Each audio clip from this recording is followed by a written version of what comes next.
1858 ஆண்டு இலங்கையில் முதலாவது தந்தி சேவை கொழும்புக்கும் காலிக்கும் இடையில் ஆரம்பமானது.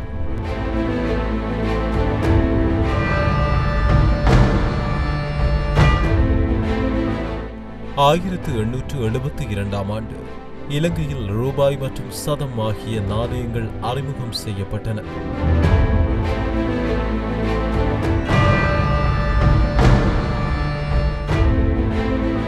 1883 ஆண்டு இலங்கையின் தமிழர் தாயகம் வடக்கு கிழக்கு என 2 மாகாணங்களாக பிரிக்கப்பட்டது.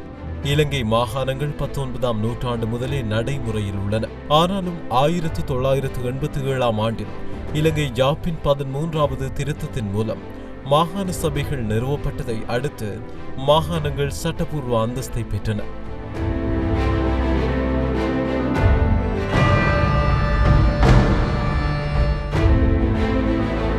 1901 ஆண்டு தமிழ் பதிப்புத்துறையின் முன்னோடி சி.வை. தாமோதரம் பிள்ளை காலமானார்.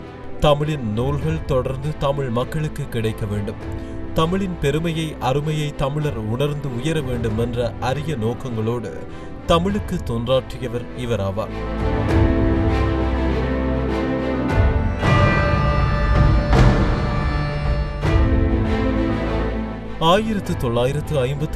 ஆண்டு இலங்கையின் வாகன இலக்க தகடுகளில் சிங்கள மொழியில் ஸ்ரீ எழுத்து கட்டாயமாக்கப்பட்டது.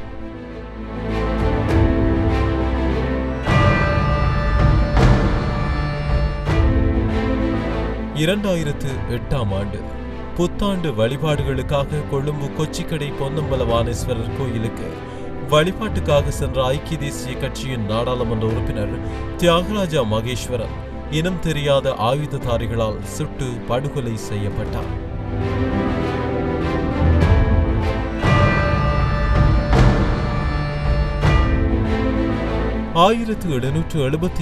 ஆண்டு 90 ஐரோப்பிய நாடுகளில் பயன்படுத்தக்கூடியதான உலகின் முதலாவது பயணிகள் காசோலை லண்டனில் விற்பனைக்கு வந்தது.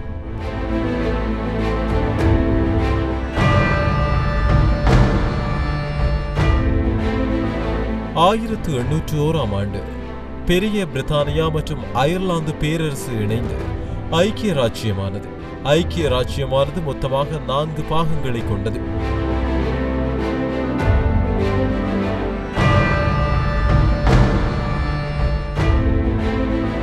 1999 ஆண்டு யூரோ நாணயம் அறிமுகம் செய்யப்பட்டது.